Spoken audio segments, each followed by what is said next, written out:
Good evening, Lola.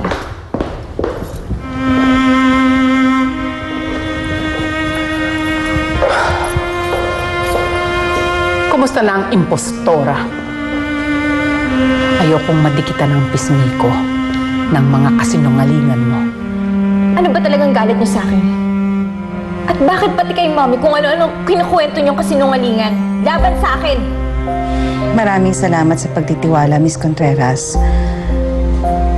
I'll see you in 3 days for the operation. Thank you. Bye.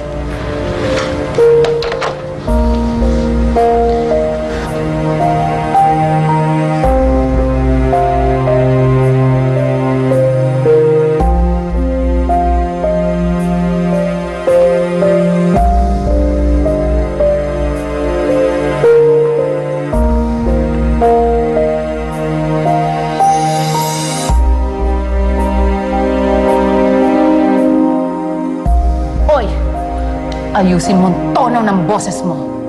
Kung hindi, ibabaong ko ang mukha mo dyan sa salamin para malaman natin kung sino talaga sa atin ang nagsisinungaling.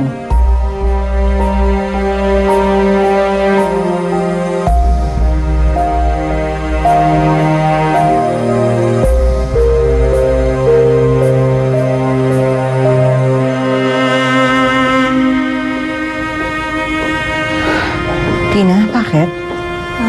Si Sir Giorgio po, ma'am, nasa labas. Nagmamakaawa po. Gusto rin po kayo makausap. Sige, papasukin mo. Di pa ako tapos sa'yo. If you can fool Natalia with all your lies, well, not me. Ikaw and your mentor na nagturo sa'yong pumunta sa aking mansyon, ipalulunok ko sa kanya lahat ng mga kasinungalingan na inimbento niyong dalawa.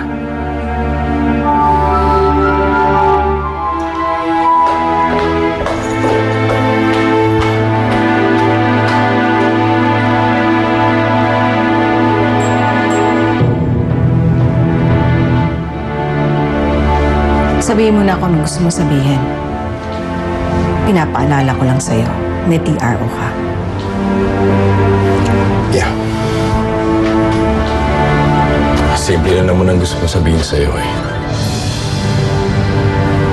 Gusto kong magkabalikan tayo, Natalia. Nasisira na ba ang ulo mo, Giorgio? Natalia, babalik ka sa akin sa ayot sa gusto mo. Kung yan lang ang sasabihin mo sa akin, umalis ka na. Kung hindi, tatawag ako ng pulis. Go ahead. Tumawag ka ng pulis. Pero kapag ginawa mo yan, sinisiguro ko sa'yo na yan ang ikamamatay ni Carl. Napakawalang iya mo talaga. You listen to me. And you listen to me good. I'm going to give you an offer you cannot refuse. Bumalik ka sa akin, Natalia. Magsama ulit tayo bilang mag-asawa. Dahil kung hindi, sa hukay mo na lang dadalawin si Carl. Pati na rin ang tunay mong anak.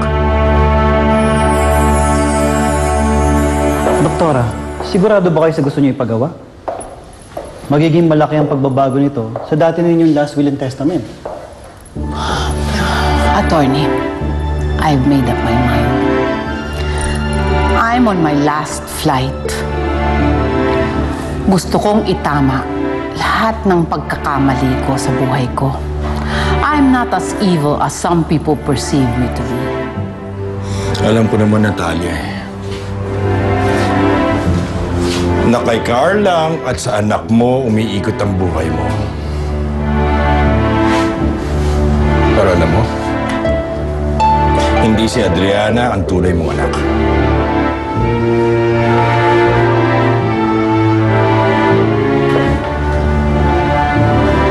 Anong alam mo tungkol sa anak ko?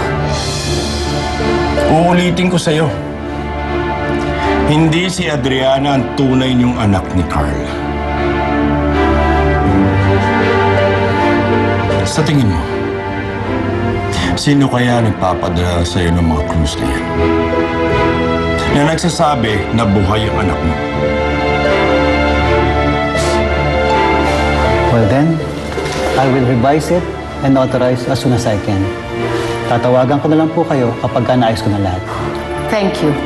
And by the way, please, not a word to anybody. Sure po. Makakaasa po kayo. Thank you. Mauna na po ako. Yes. Ako, Natalia. Ako. Wala nang iba. Bakit mo ginagawa sa akin to? Simple lang. Para pag dumating ang panahon na iwan mo ko, may pangahawakan ako para bumalik ka sa akin. Kaya Natalia, bumalik ka sa akin. Dahil kung hindi, mababalitaan mo na lang na patay na si Carl.